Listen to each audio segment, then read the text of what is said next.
তারপরে আমি কি খাবো? দুনিয়ার কোন ডাক্তার মায়ের গর্ভ থেকে আসার পরে খানার আয়োজন করে নাই। আম্মা জানো না, এমন খানাও নাই যে আমি দুনিয়াতে এসে খাবো। আমার রব আমি আসার আগে আগে আমার জন্য পিওর খানার আয়োজন করেছেন। আমার আব্বাও করে নাই, আমার আম্মাও করে নাই। আমার দুনিয়াতে আসিয়া বেঁচে থাকার জন্য, বেড়ে ওঠার জন্য পিওর খানার আয়োজন কে করেছে?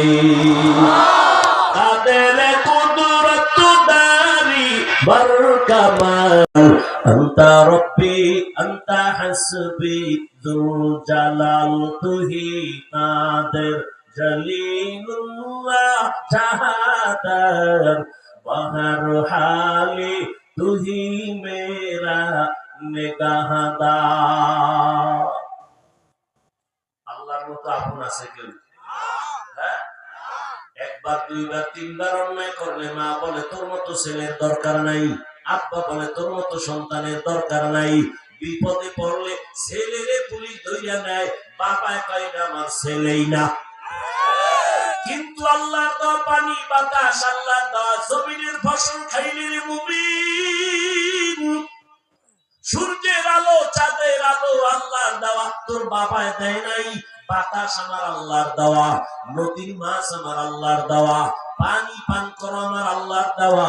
আল্লাহর দেওয়া সব নিয়ামত খাইয়া আল্লাহর হুকুম ঠিক মতো তো মানোই না, বরং আরো বিরোধিতা করো। নামাজ পড়ে লাভ নাই, দাড়ি রেখে লাভ নাই, আলেমের গালি দাও, কোরআনের বিরোধিতা করো, নবীর আদর্শে জবাই করো। আল্লাহ কত দয়ার মালিক, একবারও রাগ কইরা খানা বন্ধ করেন নাই। আল্লাহ যদি স্বার্থপর হইতেন ঘুমের মধ্যে চেহারা পাল্টায় দিতেন। আল্লাহ রাগ করেন নাই। কি করছেন? আমি রাগ তো করি নাই, বরং আমি রাতের গভীরে প্রতিদিন বান্দারে ডাকি, আয় ওঠ, জীবনে কত অন্যায় করেছো, আসো আমার দরবারে। ভোর রাতে আমি ডাকতে আসি, এমন একটা রাত্র নাই যে আমার আল্লাহ প্রথম আসমানে আসেন না। অতিও গভীর হয় রজনী যখন, নীরবে প্রভুর নাম জপিও তখন। প্রভুর করুণা যদি পাইবারে চাও, গভীর রাতে উঠে প্রভুর গুণগান গাও। গভীর রাতে আল্লাহ ডাকেন।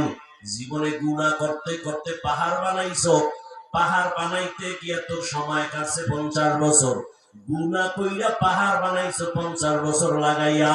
আর আমার কাছে যদি গভীর রজনীতে 1 সেকেন্ডে বলো আল্লাহ দয়া করে তুমি মাফ করে দাও, তোর 50 বছরের গুনাহ মাফ করবো আমি 1 সেকেন্ডে। আতিনা ভি দারে দুনিয়া না হাসান, আতিনা ফি দারে উকবানা হাসান, ইয়া গিয়াসাল মুস্তাগীসিন ইহদিনা ইফতিখারা বিল উলুমে ওয়াল গিনা। হর গরিদে নেকো তু তৈয়ার হে, जो न मांगे उससे तू बेजार है। আল্লাহর মতো দয়াময় কেউ নাই। আল্লাহ বলে বান্দা ফিরিয়া আয়, আল্লাহর হুকুম মানতে গিয়েই তো দাড়ি রাখলাম, আল্লাহর হুকুম মানার কারণেই তো টুপি পরি, আল্লাহর মোহাব্বত নিয়ে নবীর আদর্শ মতো চলার চেষ্টা করি। ও বাবা বলো, তুমি নবীর আদর্শ না মাইনা কত উপরে উঠছো? মোটেও পারো নাই। বরং তোমার লাইনের মানুষ জীবনে কোনোদিন মাদ্রাসায় পড়ে নাই। তোমার মতো জেনারেল লাইনের মানুষটা দুনিয়া শিক্ষা কইরা আজকে দেখো ব্যবসার লাইনে নবীর আদর্শ মাননেওয়ালা আসেনি? নাই। তোমার মতো যুবক জেনারেল লাইনে পড়িয়া তাকায় দেখছো ব্যবসা করে, কিন্তু এক বেলার নামাজও ছাড়ে না। নাই। তুমি নিজের বিবেকটাকে জিজ্ঞাসা করো, বাবা তুমি কেন পারো না? তোমার মতো যুবক বাবা জমিনের মধ্যে কৃষি কাজ করে, এক বেলার নামাজও বাদ দেয় না। বলো তুমি কেন পারো না? তোমার মতো বান্দা চাকরি করে, র্যাব, আর্মি, পুলিশ, বিডিআর এর চাকরি করে, ডাক্তার, প্রফেসর, ইঞ্জিনিয়ার, 5 বেলার নামাজি, দাড়িওয়ালা, সত্য কথা স্বীকার করো, আছে না নাই? নিজের বিবেকটাকে প্রশ্ন করো, তুমি কেন পারো না? তোমার মতো যুবক রাস্তায় গাড়ি চালায়, ড্রাইভারি করে, নামাজ ছাড়ে না, বলো তুমি কেন পারো না? নদীর মধ্যে মাছ ধরে, নামাজ ছাড়ে না, তুমি কেন পারো না? তোমার মতো কত যুবক দেখলেই সালাম দেয়, আজান হলে মসজিদে দাঁড়ায় যায়, ওইটা জীবনে মাদ্রাসায় না পড়লেও উলামায়ে কেরামের দোয়া ওর জন্য জারি, মা বাবার দোয়া ওর জন্য জারি, ওস্তাদদের দোয়া ওর জন্য জারি। কারো মুরব্বীদের উপরে চোখ দিয়ে তাকায় কথা বলে না, নিচে তাকায় কথা বলে, কত আদবওয়ালা। এরাই এক সময় তুমি মনে করো এরে কেউ চিনে না, আমার আল্লাহ একে এক সময় অনেক উপরে সম্মান দান করবে। নিজেকে যদি বড় বানাতে চাও হে মুমিন, বড়দের কদমে নিজেকে করে দাও বিলীন। বড় ডাক্তার হতে হলে লেখাপড়া সার্টিফিকেট যথেষ্ট না, একজন অভিজ্ঞ ডাক্তারের শরণাপন্ন হতে হয়, প্র্যাকটিক্যাল গিয়া তার সময় দেওয়া লাগে, তাহলে বড় হয়। বড় ইঞ্জিনিয়ার হতে হলে লেখাপড়ার সার্টিফিকেট যথেষ্ট না, অভিজ্ঞ ইঞ্জিনিয়ারের কাছে গিয়ে সময় দিতে হয়। দুনিয়ার লাইনে বড় হতে হলে বড়দের কাছে যেতে হয়। আখিরাতের লাইনে যদি বড় হতে চাও, একমাত্র আখিরাতের বড় উলামায়ে কেরামের পেছনে সময় লাগাও, তাহলে তুমিও সম্মানিত হয়ে যাবে। মাইলে মোমেন সোয়ে মোমেন মিশাওয়াত, মাইলে কাফের সোয়ে কাফের মিশাওয়াত। ও আল্লাহর বান্দারা, নবীর আদর্শ মানতে গিয়া আমরা কেউ না খাইয়া মরি নাই। দেখো নাই, আল্লাহ আঙ্গুল দিয়ে দেখাইছে না? মহামারী করোনার ব্যাপারে স্কুল বন্ধ, কলেজ বন্ধ, চাকরি বন্ধ, ব্যবসা বন্ধ, ট্রেন বন্ধ, ফ্যাক্টরি বন্ধ, সব বন্ধ, কিন্তু একটা মাদ্রাসাও বন্ধ হয় নাই। ভুলে যায় না রে যুবক, করোনার লাশগুলো বাবাই মরে গেছে করোনায়, সন্তান এত বড় কুলাঙ্গার, বাবার কাছে যায় না করোনার ভয়, মাস্ক লাগাইছে, ট্রিপল মাস্ক, বাবারে রাস্তায় ফালায় দিছে লোক দিয়া। বাবার লাশটা কি কুত্তায় খাইলো না জানাজা হলো, সন্তান হইয়া খবর নেয় নাই।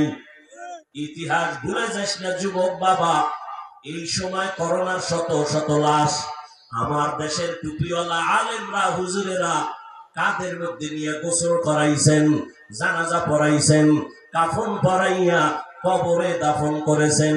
শত শত লাশ উলামায়ে কেরাম, টুপিওয়ালারা দাফন করেছেন, একজন হুজুরেও করোনায় মরে না। কাদের কুদরত দারি বরকামাল, আনতা রব্বি আনতা হাসবি যুল জালাল, তুহি কাদের জলিলুল্লাহ জাহাদার, বহর হালি তুহি মেরা নিগাহদার। আল্লাহ বলেন, মানুষ আমি দুনিয়াতে একটা কাজের জন্য পাঠাইছি, তোমার কাজ একটা, দুই কোনো কাজ নাই। বলে কাজটা কি? আল্লাহ বলেন, তোমার একটা কাজ হলো ইবাদত। কি কাজ? কার ইবাদত? ইবাদত মানে অনেকে মনে করি সারা রাত যায় নামাজে বসে তাসবিহ টানো, হয় না। সারাদিন রোজা রাখো, হয় না। দুনিয়াতে তুমি যা করবা সব ইবাদত। চাকরি করো ইবাদত, ঘুমাইবা এটাও ইবাদত, ব্যবসা করো ইবাদত, লেখাপড়া করো ইবাদত, ডাক্তারি পড়ো ইবাদত, ইঞ্জিনিয়ার হও ইবাদত, দুনিয়ার যত কাজ করবা ইবাদত। এটা মন গড়া না, দুইটা শর্তের বিনিময়। এক নাম্বার শর্ত হলো আমি যা করব, যা বলবো আমার রবের খুশির জন্য। দ্বিতীয় শর্ত হলো আমি যা করব, যা বলবো মদিনাওয়ালা নবীর আদর্শ অনুযায়ী। এই যুবকেরা, শিক্ষিত বাবারা, আমাকে একজন কি বলতে পারবা, রসুলের আদর্শ কি সুন্দর না অসুন্দর? কমপ্লিট না আনকমপ্লিট?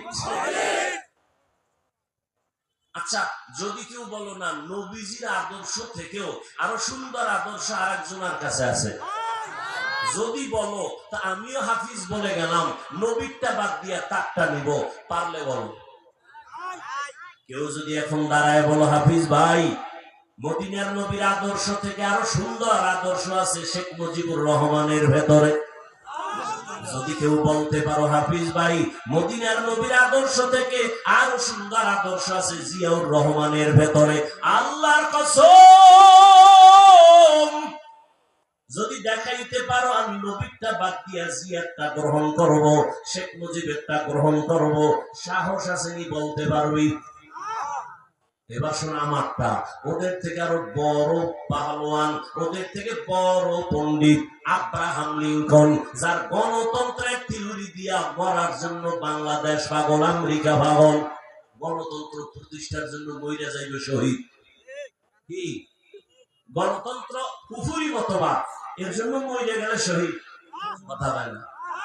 আব্রাহাম লিঙ্কনের আদর্শ, মাও সেতুনের আদর্শ, লেনিনের আদর্শ, কার্ল মার্ক্সের আদর্শ, প্লেটোর আদর্শ, এক কথায় দুনিয়াতে যত আদর্শ দেখো সবগুলো হলো নাপাক, একমাত্র মদিনাওয়ালা নবীর আদর্শই হলো পাক।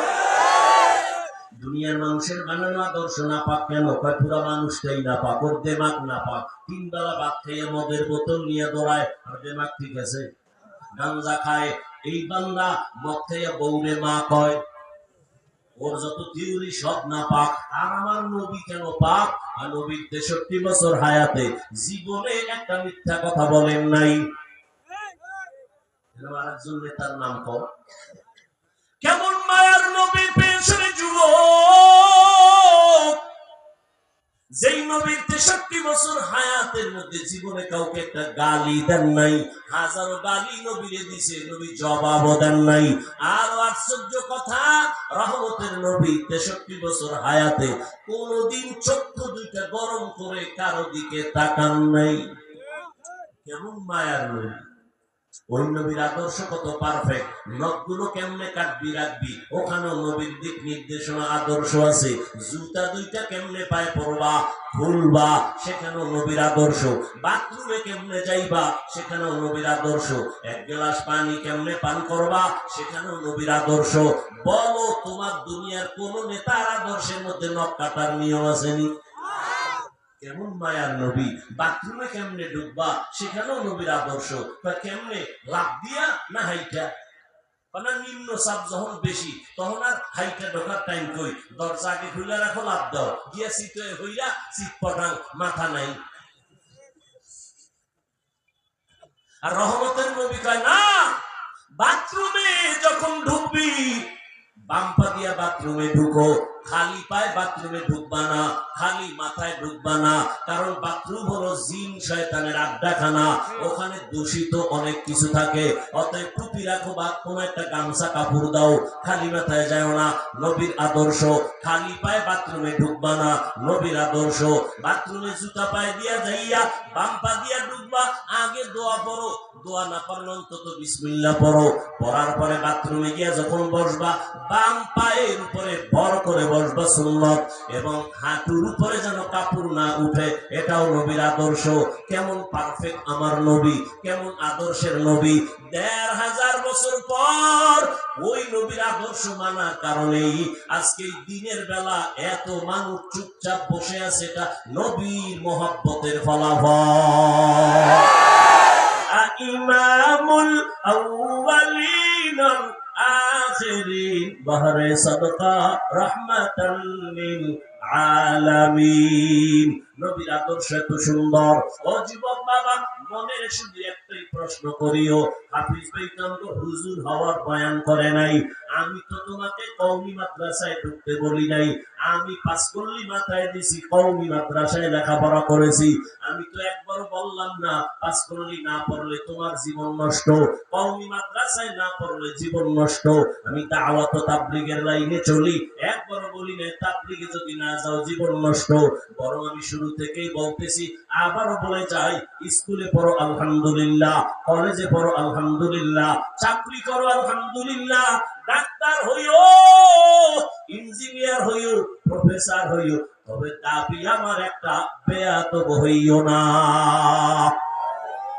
তোমার ব্যবহারে যেন জীবনে কোনোদিন মা বাবা কষ্ট না পায়, কারণ মা বাবার বদদোয়া লাগলে মরার আগে পঙ্গু হয়ে যাবা। ভালো করে লিখে রাখো, জীবনে কোনোদিন শিক্ষকের সাথে বেয়াদবি করবা না, কারণ শিক্ষকের মনে কষ্ট গেলে তোমার লেখাপড়া সব অন্তর থেকে চলে যাবে।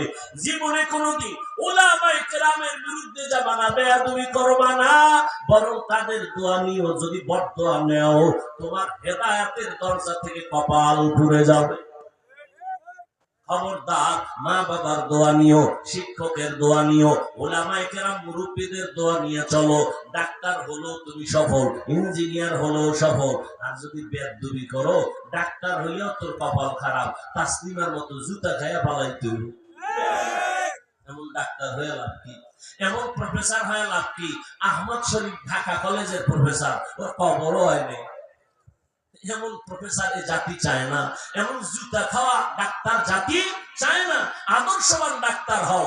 আজান হয়েছে, রোগী সিরিয়ালে দাঁড়ানো, যাও। আজান হয়েছে, নামাজে যাও। আমি ডাক্তারও নামাজ পড়ি, জীবন সফল। কি ডাক্তারি পড়তে যায় কি জান্নাতের পথ পাওয়া যায় না? ইঞ্জিনিয়ারিং পড়তে গেলে জান্নাতের পথ পাওয়া যাবে না? ও ব্যবসায়ী বাবারা, ব্যবসার লাইনে থাকলে কি জান্নাত পাওয়ার পথ নাই? হ্যাঁ আছে। তুমি ব্যবসার লাইনে সাইনবোর্ড লাগায় দাও, বিক্রি করা মাল অবশ্যই ফেরত নেওয়া হয়।